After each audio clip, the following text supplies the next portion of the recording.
Hey there guys, and welcome back to the channel. I hope you're all keeping well, and as you lot can probably see, I am rocking a brand new bike. I am currently riding the Yamaha MT125, and yeah, absolutely love the front of that bike. And sadly, I wish it was mine, but I am loving that digital dash. I wish my own bike had one of them. And as you guys are probably going to be wondering, well, what do you mean it's not yours?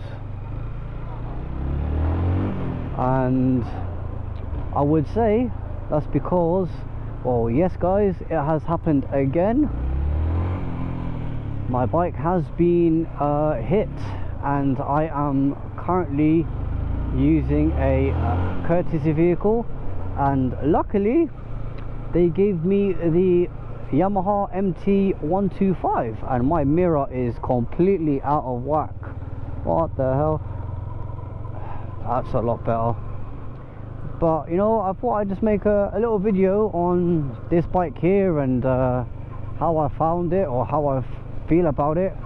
And you know, like, I've always been a fan of super sports. Currently, like, I'm riding a Lexmoto LXR SE, and it is a super sport style of bike, and it is a 125, so it can be ridden on a CBT, same as this bike here. But obviously this bike is a naked, and I was never a fan of naked bikes, to be honest with you. I love all types of bikes, but I prefer my super sports. And you know what, as soon as they told me that they had this available, I was like, you know what, give it to me.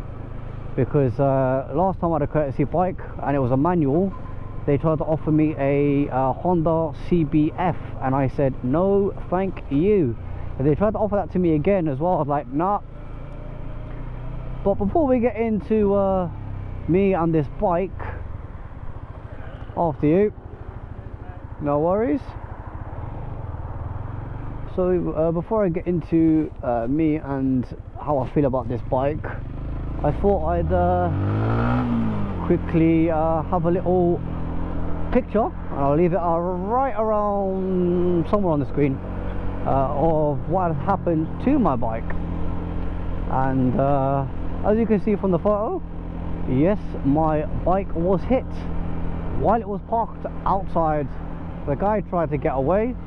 Luckily I caught him, and you know, I offered him the option to pay for the damage of the bike, but he refused to, you know, message me back. And come a week later, I'm thinking like, well, I need to get my bike fixed, because I need to get to work, I need to travel, I need to get around, and for me public transport is not an option, so I have to use my bike. And in the current state it was in, after falling on the left hand side, as you probably saw from that picture, riding a bike became a bit sketchy. So now I've got this, and I'm telling you what, I am absolutely loving it. It pulls like crazy. Just even though it's a it's a 125, which is like 14 point, well, this is putting out max for a 125, which is 14.5, 14.8 brake horsepower, compared to my one, which was a lot less. Well, not a lot less, but just a little bit less. But this bike here, I'm telling you, I absolutely love it. The throttle's light, the bike, it looks big, but it's quite light, especially for a naked. And I will be going in for my full license soon. I'm going to try and open up a little bit here now. Like, the bike just absolutely pulls. I'm going to slow it down though, because I am in a 20. But you know, I love it. The seat is a bit hard compared to my own, but you know, the bike overall, the steering is lovely and light. The throttle is just responsive. The seat is hard, however the front forks and the rear shock is absolutely amazing. And I've got a taxi right up my backside. Right, mate, it's a 20. It's a 20. What's the rush? I'm not going to go any faster. I mean, you know what it is? Black cab drivers and Uber drivers are just careless on the roads. Like, it's a 20-mile-an-hour road and he's right up my backside. Look, like, look at this. What's the point in that? I'm in no rush. I'm sticking to the speed limit. You know, if he wants to get a ticket, so let him get a ticket. But these taxi drivers and these black cab drivers, they're just mad on the roads. Like, it's a 20, I'm doing 20, 22, 21, 22. I'm in no rush. It's a 20-mile-an-hour road. This road used to be a 30, however. I say, people on motorbikes, just be careful of cyclists and these electric scooters and so on. And you know what, speaking of that black cab driver that overtook me, here he is right now, stuck at a red light. And I will obviously get away ahead of him because I'm ahead of him. And this bridge is also a 20-mile-an-hour road, so we're going to see if he tries to overtake me. I wonder if he will. So yeah, guys, I'm sorry, you know, that I haven't been uploading any delivery content for you guys. I've just been, you know, really busy with my day job. I'm currently not at uni at the moment though, which is good. I'm taking a bit of a break from that. Obviously I'm going to start my last year now in September, which will be great. Can't wait to get that finished and then get my full license done and get my R1. That's my dream bike, the Yamaha R1. However, like, you know, a lot of people say that they're not a fan of the new 2023 model, but I kind of like it. I do kind of like it, but if I was going to buy an R1, obviously I'd have to buy the new one just because I like the way it looks, but it would also have to be a big bang. Like, if you don't know what a big bang is, I'll put a picture of that up on the screen as well. But the Yamaha R1 Big Bang, absolutely amazing bike. It looks amazing and it bangs. Hence the fact why they call it the Big Bang. But yeah, I mean, as you can probably tell, I'm a bit of a Yamaha fan. Although we're not doing that well in terms of the MotoGP. If you guys follow the MotoGP, we're not doing that well. We have got probably the slowest bike on the grid at the moment, but my boy Fabio Quartararo is holding it down for the team. Always ends up being one of the, or if not the top Yamaha rider.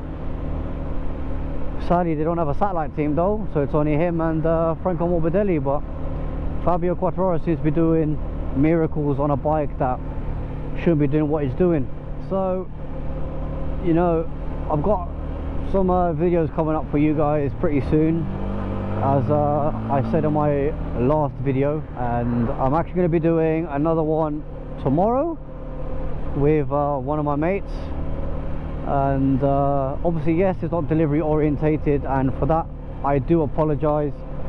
Obviously I'm trying to get my delivery insurance sorted out. I'm trying to, you know, I'm comparing like either to go with Zigo or maybe go with another insurance company, because right now I really do not want to take my chances with another insurance company and pay a certain amount for the year when I won't be doing deliveries every single day. I don't see the point in that, because then I'm just wasting money and I won't be making anything back, and you know, it's really not worth it. You know, imagine paying £2,500 for the year for delivery insurance, and then that's only gonna cover me for delivery insurance or just doing food deliveries and then if I want what is it, if I want to include theft, I have to pay an additional extra as well, which just doesn't make any sense to me, brutally honest. I mean, it's just, that's just extortionate prices. £2,500 for the year. I said no, so I ended up opting for, you know, fully comp through the insurance company that I went through, instead of going through the delivery insurance. And yes, even though I am insured with one insurance company, I can take out another insurance policy with less than other likes of Zego if I decide to go down the Zego route, just to cover me for the food delivery insurance for the time that I'm on the road for, which I think personally is the more viable option. Because, like, would you guys do it? Would you honestly pay £2,500 for the year? I mean, and not make anything back, especially right now when this time of the year is, you know, is absolutely dead. I mean, if you're going to work central London, by all means work in central London, but I think if you're going to work central London, the best places to work central London right now, or the best way to work in central London, shall I say, is to work by bicycle, because then you don't have to worry about, you know, traffic. A lot of cyclists, they're probably going to jump like red lights and stuff like that. I mean, let them do them, I suppose. If they're going to jump it, let them jump it, but they're just putting themselves at risk as well as other people. Because if you've ever been to London, or if you live in London and you've been to central London, you will know how chaotic central... Oh, and I stole it! Well, I am in second gear, to be honest, and now I'm in neutral. But yeah, you know, get back to central London. Yeah, if you live in central London, so I'm getting distracted, I'm just super tired. It's been a long day. So yeah, if you've been to central London, or if you live in London and you've been to London or central London itself, you'll know how chaotic it can be. It can just be absolute madness. There's always traffic, there's always some sort of a madness going on, always some sort of a, you know, either road works or delays, or there's always something going on. So to go by motorbike, personally, for delivery work, it's not worth it. You're better off just doing it by bicycle.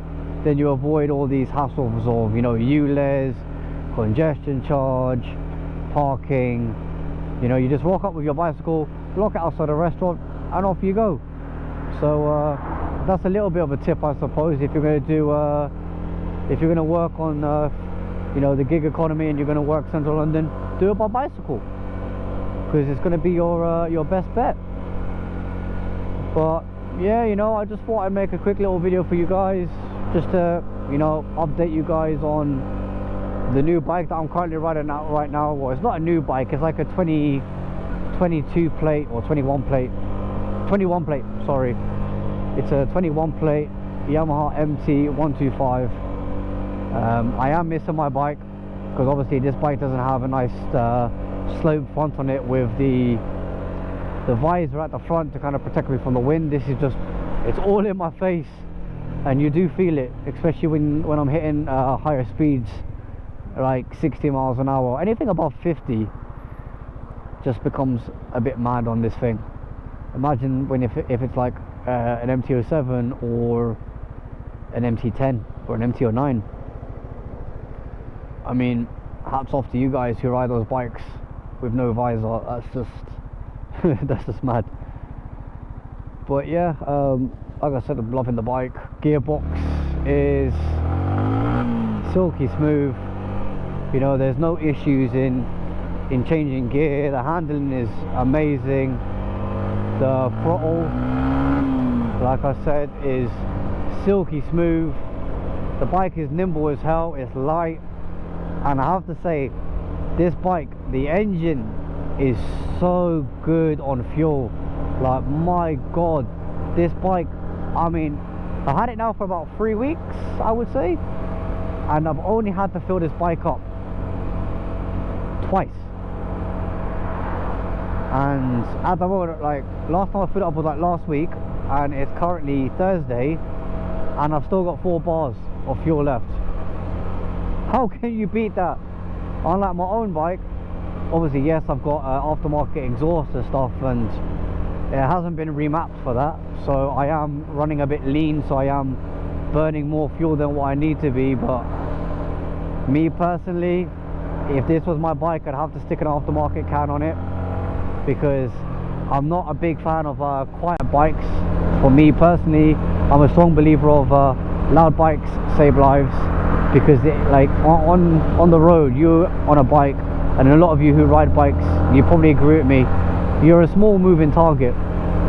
But if they can't see you but they can hear you, you know, it's a bit safer. And yes, I know it's gonna probably annoy a lot of people, especially for those who have dogs and the elderly people, and maybe your neighbors, maybe, especially if you leave early in the morning.